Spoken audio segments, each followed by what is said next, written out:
You know how college brochures always show two roommates sitting under fairy lights, studying together, drinking tea, laughing like they've just discovered the secret to friendship? My community college dorm in Chicago was supposed to look like that. It did not. Mine felt more like a reality show where they forgot to tell me I was the unwilling participant. The first week of classes, I moved in with the optimism of someone who still believed adulthood could be managed with planners and scented candles. I'd brought baking supplies because I'm a stress baker. Cookies fix most things. And a box of brand new kitchen utensils that made me feel organized. Then my roommate arrived. Her name was Megan. She walked in wearing a flannel shirt and a messy bun, smiling like she'd already written a self-help book. I thought she looked normal. Nice even. She had that approachable but mystical energy. Like someone who says, I don't really do caffeine, but still talks at triple speed. For the first 5 minutes I thought, wow, this could work. By day 3, I realized I was living with a human tornado disguised as a Pinterest board. It started small. She hummed. Constantly. Not full songs. Just weird, haunting little melodies that stopped one note before your brain wanted them to. It was like living next to a suspense soundtrack that never resolved. I'd be trying to focus on an essay about social theory while she hummed what sounded like a Disney villain's lullaby 2 feet away. Every paragraph I wrote felt like it needed an exorcism. Then came the fridge incident. I'm a label person. I write my name on things because a shared fridge is a lawless wasteland without rules. But Megan apparently didn't believe in private property. When I confronted her about my half-empty carton of almond milk, she said perfectly serious, I felt like my cereal needed your vibe. My vibe. That's $6 of lactose-free vibe, Megan. Still, I told myself to stay calm. Everyone's adjusting. College is about compromise. I tried to bond with her. We watched a movie, shared popcorn, even talked about our classes. I thought maybe we were getting along. Until she started borrowing things. First my hairbrush, then my laundry detergent, then my favorite mug. When I finally noticed my throw blanket on her bed with newly cut fringe, she smiled and said she'd made it more boho. Boho, as in ruined. I swallowed my irritation because the semester was young, and housing transfers are a nightmare. I figured I'd just keep the peace, maybe hide my belongings and count down the weeks. But the peace never came. Instead, Megan decided our dorm should be a scent-positive environment. It sounded harmless until I realized it meant burning incense around the clock. The room became a foggy, fragrant cave where visibility dropped to 0. I woke up coughing more than once. When I asked if she could tone it down, she said, "Isn't it cleansing?" I told her, yeah, if cleansing means removing oxygen from my lungs. Then there was the bathroom. We shared one with 2 other girls. Most people would make a schedule or at least agree not to turn it into a swamp. Megan treated it like a private spa resort. Towels everywhere, mystery oils on every surface, little jars labeled DIY something. When I asked what DIY meant, she smiled and said, "Just self-care stuff." I stopped asking questions. Self-care, fine. Self-care that required a hazmat suit, less fine. By mid-October, I had developed an entire strategy to avoid her. I'd study in the library, eat in the student lounge, pretend to nap with headphones on when she came in. I thought I could survive if I just minimized contact. Then came the night when the universe decided I hadn't suffered enough. It was a Thursday. Cold outside, midterms approaching, the kind of week where everyone looks slightly broken. I was at my desk, trying to read about social constructs while sipping the weakest coffee known to humankind. Megan was behind me, rummaging through her drawers like a raccoon who'd just discovered Amazon Prime. Every few seconds she muttered to herself, and then I heard her say, with that tone that should be patented for disaster, "Oh, perfect." I froze. That phrase never ends well. Still, I told myself not to look. If I didn't see it, maybe it wouldn't become my problem. I kept typing, pretending to study while my brain whispered, "She's up to something." She started gathering jars and containers from her desk. Her usual forest of mysterious products. The room smelled faintly of coconut and something sugary. I told myself it was a new candle. She was a candle person. That made sense. Everything made sense if I lied hard enough. Then she asked, "Hey, can I borrow your mirror?" My little vanity mirror sat on my dresser, the one I used every morning before class. Without thinking, I said sure, because apparently, I'm incapable of learning boundaries. She thanked me, set it up on her desk, and started arranging her tools like she was about to perform minor surgery. I went back to my notes. I was determined not to engage. I'd survived her incense phase. I could survive whatever moon blend experiment was happening now. But then she said something that made my stomach tighten. She mumbled, "This is going to be so smooth." I didn't ask. I didn't want to know. For 10 blessed minutes, the only sounds were soft humming and the click of my keyboard. Then a faint smell drifted through the air. Sweet, slightly burnt, like caramel left too long on the stove. I frowned, sniffed the air, and thought, weird, but maybe she spilled some sugar scrub. Nothing alarming. Yet.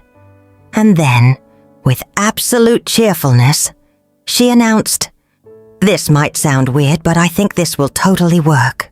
I don't know why those words made my blood pressure spike, but they did. Maybe because by then, every sentence she spoke started the same way. Right before something inconvenient, messy, or borderline catastrophic happened. There's a tone people use when they're about to test the limits of social contracts. She had mastered it. I turned around just enough to see her workspace covered in mystery strips, jars, and... Was that one of my kitchen utensils? No, couldn't be. I blinked, looked again, and told myself I was hallucinating from too much caffeine. It had to be a similar color. There was no reason for her to have anything from my baking set on her desk. I tried to focus on my laptop. I really did. But something about the energy in that room shifted. The humming stopped. The silence got thick, like even the air was holding its breath. My brain whispered, "Whatever she's doing, it's not going to end well." That's when I realized I was witnessing the prelude to disaster, the calm, before a storm made entirely of poor decisions. You know that sixth sense that tells you when you're about to regret all your life choices? Mine was screaming. I looked around our tiny dorm. The fairy lights, the mini fridge, the shelves of textbooks, and thought, how did it come to this? I used to dream about college life, meeting new people, learning big ideas, discovering independence. Nobody warned me that independence also meant protecting my cookware from human chaos incarnate.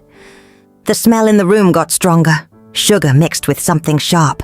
Megan hummed again, a happy little tune of obliviousness. I sat there, frozen, torn between curiosity and the deep need to mind my own business. I should have known better.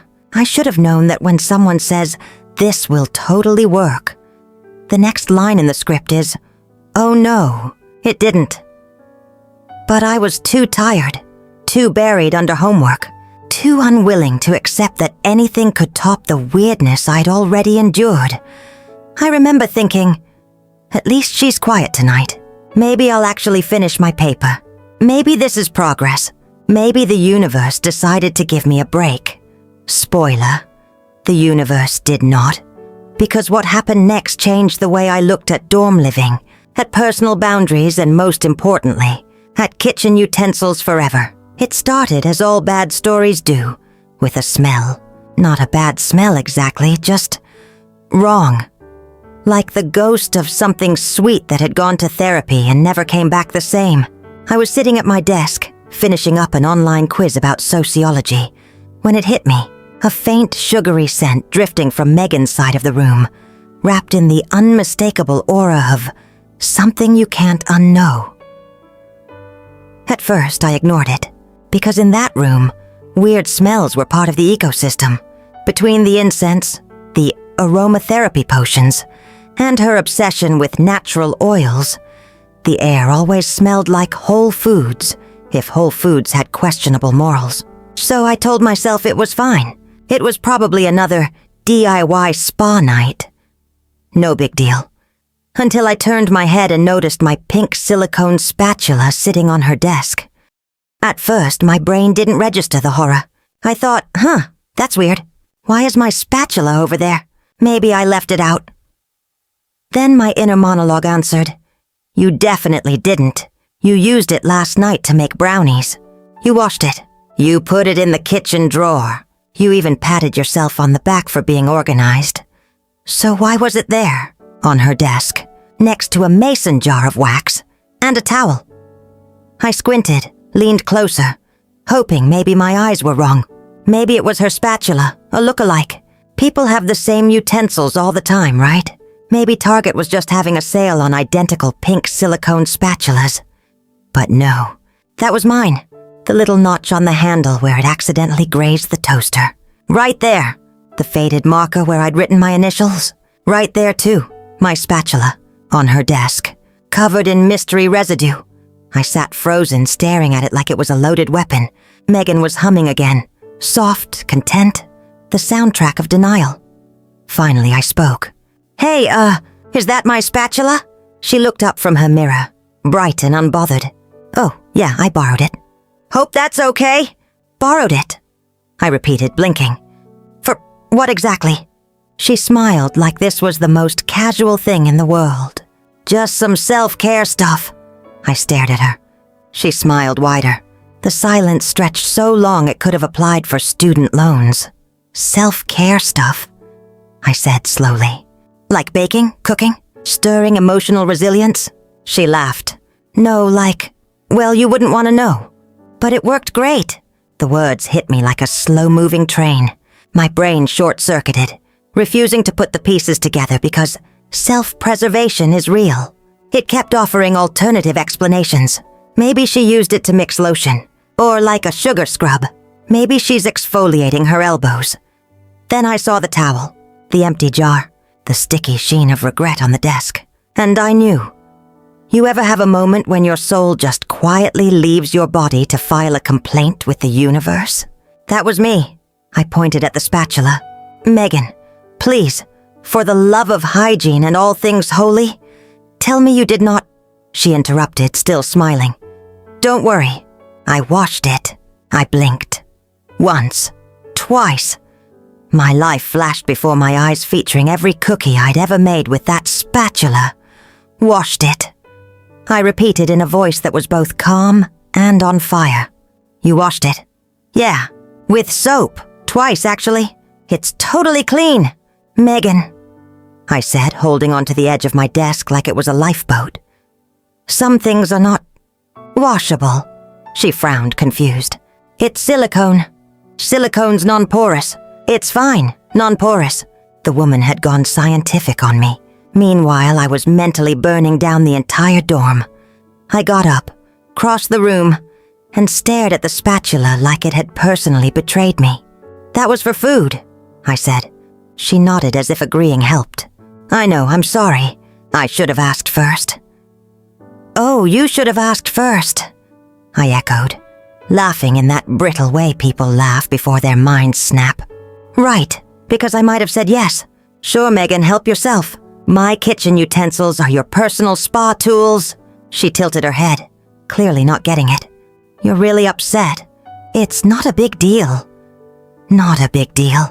I swear I saw my reflection in the vanity mirror, eyes twitching, jaw clenched, halfway between tears and laughter. "Not a big deal," I repeated, voice climbing an octave. "You used my baking spatula for whatever that was, and you think it's not a big deal?" She shrugged, like she was discussing mismatched socks. "I cleaned it." "You're overreacting." Overreacting. That word is the nuclear button of roommate conflicts. The moment someone says you're overreacting, it's over. You can't reason with them anymore. You've entered psychological quicksand. I took a deep breath.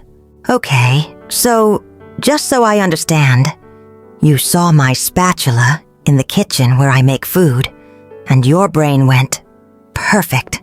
That's exactly what I need for my self-care.' And then you used it, washed it, and put it back?" She nodded cheerfully. Exactly. like she'd solved a math problem. I sat down because my knees had given up. "Megan, I am begging you to stop saying words." She blinked. "I feel like you're mad." I stared at her in disbelief. "You feel that, do you?" Incredible. Then she did the worst possible thing. She reached for the spatula and said, "Do you want it back?" Time stopped. "No." I practically yelled. "No, I do not want it back. That's yours now. Congratulations. Merry Christmas. It's your problem forever." She looked confused. "But you're throwing it away." "Yes. Into a volcano, ideally." She shrugged again, completely unbothered, and said, "Well, if you're sure." And that was the exact moment something inside me snapped. All the little annoyances, the humming, the incense, the fridge raids, came rushing back like a bad montage. This was the hill I was going to die on. The spatula hill. I stood up, walked to the desk, grabbed a plastic bag, and gently, like I was handling radioactive waste, picked up the spatula. It went into the bag, tied shut with a vengeance. Megan watched, looking mildly amused. "You're being dramatic." I turned slowly, smiled with all the calm of someone who has seen things they can never unsee, and said, "I assure you this is the least dramatic I've ever been." She shrugged again. "Okay, but next time, can you label what's off limits?" I stared. "Off limits? Megan, everything is off limits. The air is off limits. My shadow is off limits." I took the plastic bag, walked straight out of the dorm, and found the nearest trash chute. As I let it drop, I swear I felt the tiniest sense of liberation, like the ghost of my sanity giving me a polite nod. When I came back, Megan was scrolling her phone like nothing had happened. I just stood there for a moment, watching her, wondering if I was living in an alternate reality. Finally, I said, "You know what, Megan? I think I need some space." She looked up. "Oh, like emotionally?" "No," I said. "Like physically. As in, I'm changing rooms." Her expression barely changed. "Really? Because of a spatula?" I laughed. "Yes, Megan, because of a spatula. Because that spatula represents every decision you've made since move-in day, and I can't emotionally afford another one." She shrugged again, her trademark move, and said, "Suit yourself." I packed that night. My friends thought I was kidding until I showed up at their door with a pillow, a duffel bag, and a 1,000-yard stare. They asked what happened. I just said kitchen trauma. Don't ask. Of course they did ask eventually. And when I told them, they reacted exactly how you'd expect. Shrieks, laughter, one person clutching their chest like I'd described a horror film. But when the laughter died down, I just sat there, staring into space, thinking about how far I'd come. I had left home to pursue higher education, and instead, I'd learned the most important life lesson of all. Some people should never be left unsupervised near other people's utensils. That night, I finally fell asleep on my friend's futon, wrapped in a blanket that didn't smell like incense and bad choices, and for the first time in weeks, I slept peacefully.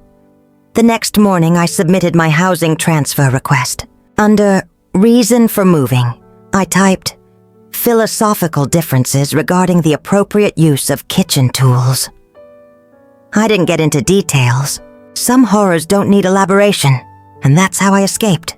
But even now, months later, whenever I see a pink spatula in a store, I feel my eye twitch. It's not just an utensil anymore. It's a symbol, a warning, a story I'll tell until the day I die.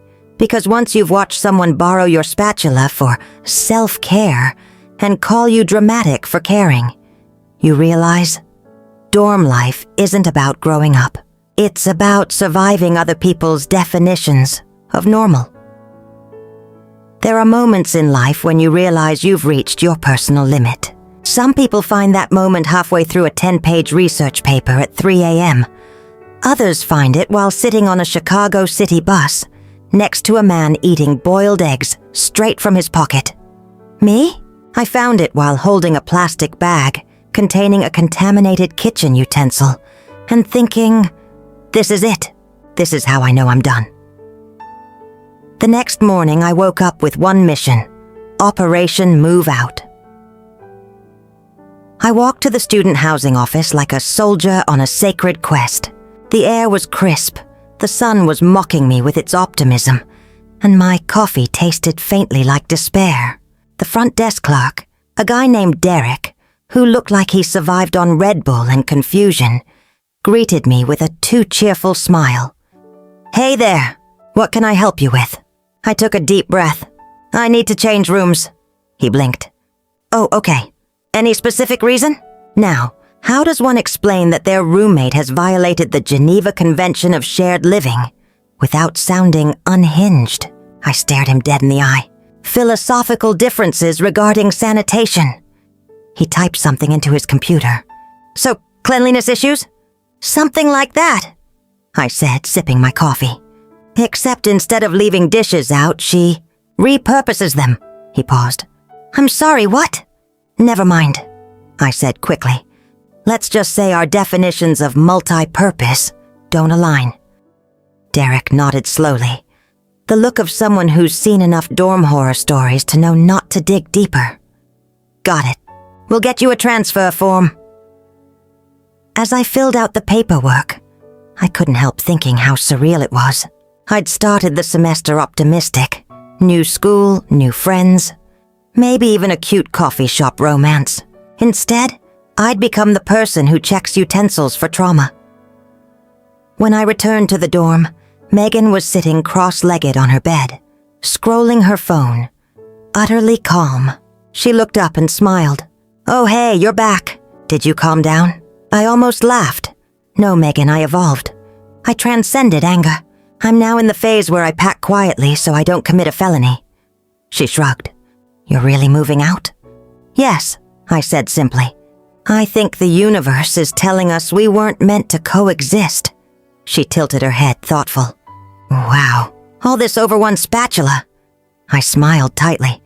"It's never about the spatula, Megan. It's about the principle." Packing was strangely therapeutic. I folded my clothes with precision, wiped every surface I'd ever touched, and muttered small eulogies to my lost sanity. Every item I packed carried a story. The mug I bought during orientation, the blanket that smelled like home, and the half-empty bottle of Febreze that had seen too much. As I packed, Megan kept talking. "I just think people get too attached to stuff, you know? Like it's all material things. Everything's replaceable." I glanced at her. "Not trust, Megan. That's not replaceable." She shrugged again, as if trust was something you could buy at Target. By the time I finished, it was early evening. My friends came to help me move my things across campus to my new room in North Hall, the promised land of private bathrooms and fewer existential crises. We carried my boxes down 3 flights of stairs because the elevator was temporarily out of service, which felt cosmically appropriate. As we trudged outside, I caught sight of Megan in the window, already humming again, her life completely unaffected by my emotional breakdown. I wasn't sure if I admired her obliviousness or feared it. My new roommate, thankfully, was normal. Her name was Sierra, and within 5 minutes, I knew she was a functioning human being. She greeted me with a wave, cleared a space for my boxes, and said, "Hey, I brought cookies. I made them myself." My soul left my body for a split second. She noticed my hesitation and laughed. "What? You don't like cookies?" I forced a smile. "I do, I just have utensil-related trust issues." She blinked. "What does that mean?" I sighed. "I'll tell you one day, when you're ready." That night, as I unpacked, something strange happened. Silence. Not just the absence of sound, but actual peace. No incense, no humming, no passive-aggressive comments about energy flow. Just quiet. I sat on my bed, breathing it in like oxygen. For the first time in weeks, I felt like myself again. Of course, trauma has a sense of humor, because the next day, while browsing the dining hall utensils, I spotted it. a bright pink silicone spatula. My brain short-circuited. My hand twitched. "Don't do it," I whispered to myself. "It's not that one. That one's innocent." Sierra, standing next to me, gave me a side-eye. "Are you," talking to the spatula, "just setting boundaries?" I muttered. Later that week, my friends and I hosted a small celebration of freedom in my new room. Someone brought chips, someone else brought soda, and I brought the only kind of story that can ruin a snack table. "So," my friend Jasmine said, "you're really not exaggerating." "She actually—" I raised a hand. "We don't say the words. We just say the incident." Jasmine nodded solemnly. "The incident." My friend Darius leaned back in his chair, laughing. "Man, this is why I live off campus. My roommate's my cousin. And the worst thing he's ever done is forget to flush." "Count your blessings," I said. "Mine thought the kitchen was a day spa."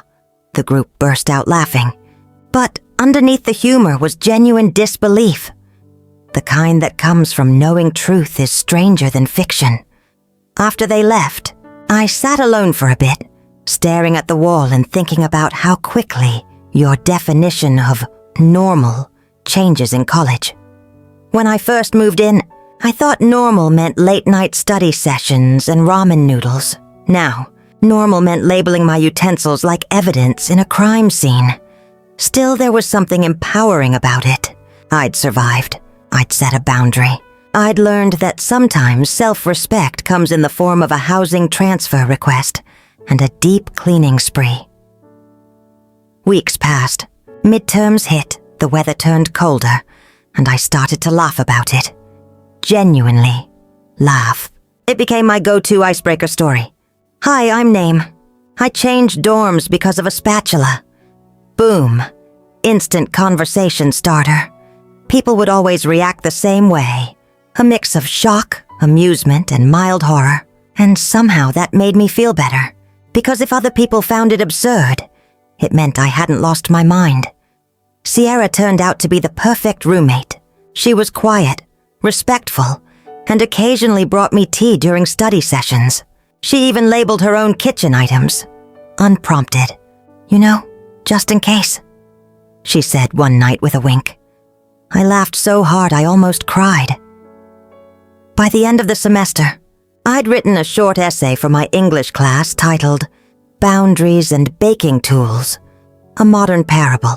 My professor left a note. "Darkly funny, excellent tone, 10/10 on voice." It might have been the proudest I'd ever felt. The following spring, I ran into Megan at the campus cafe. She looked exactly the same. Calm, cheerful, radiating that same oblivious confidence. She waved me over. "Hey, haven't seen you in forever," she said brightly. I hesitated but joined her table. "Yeah, how's dorm life?" "Good," she said. "My new roommate's kind of uptight, though. She freaked out because I used her towel once." "People are so territorial," I smiled politely. "Imagine that," she laughed. "Anyway, I miss our room. It had such good energy." "Energy," I echoed. "Yeah, that's one word for it." After a few minutes of polite small talk, I left, feeling oddly at peace. Megan was still Megan, unbothered, unchangeable, living in a bubble of her own self-assurance. And me, I was fine, stronger even, because surviving Megan had given me something priceless. Perspective. I learned that boundaries are not optional. They're self-care with a backbone. I learned that I should have asked first. Doesn't undo trauma. And most importantly, I learned that sometimes walking away, or moving out, is the healthiest thing you can do. By the end of that year, I was thriving. My grades were up, my sanity was mostly intact, and I'd joined the student newspaper where I wrote an anonymous column about dorm life disasters. My most popular piece? Kitchen Tools and the Limits of Friendship. It went semi-viral on campus. People stopped me in hallways whispering, "Wait, was that about you?" And I'd smile mysteriously and say, "Let's just say I know a girl who knows a girl." Whenever someone complained about their roommate leaving laundry on the floor, I'd just nod sagely and say, "At least they're not creative with your cookware." They'd laugh, not realizing it wasn't a joke. Years from now, I'll probably forget half the names I met in college, but I'll never forget the lesson of that pink spatula. A lesson about trust, boundaries, and knowing when to pack your things and walk away. Because sometimes, growing up isn't about big moments. It's about the quiet realization that you deserve to live without dreading what might happen to your kitchenware. And so, whenever I walk past the kitchen aisle at Target, I always stop for a second, see those rows of pristine spatulas, and smile. Not because I need one. I've got plenty now, all clearly labeled. But because it reminds me how far I've come. The morale of the story? Never underestimate how one ridiculous, sticky, unbelievable incident can become the turning point in your life. Also, label your stuff. Always. You know, it's funny. I came to Chicago Community College thinking the hardest part would be the classes. Turns out the real exam was Roommate Survival 101. And let me tell you, I passed. Barely. With emotional bruises and a newfound fear of kitchen utensils. But I passed. People always say college is where you find yourself. And sure, maybe that's true. But sometimes, it's also where you find out that not everyone was raised with the same definition of basic decency. And that's okay. Because here's the thing. Sometimes the messiest people teach you the cleanest lessons. I learned that boundaries aren't rude. They're necessary. That no is a full sentence. And that peace of mind is worth more than any deposit you might lose for moving out early. Now, my new dorm smells like lavender and productivity. My new roommate doesn't hum at 2 a.m. And my spatulas? They live a safe, uneventful life. Used only for brownies and pancakes, the way nature intended. So yeah, maybe I didn't have the perfect first-year roommate experience. But I got a story. And honestly, that's way more entertaining. Because when I look back, I don't feel angry anymore.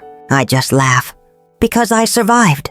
And because sometimes, surviving is the most powerful punchline of all.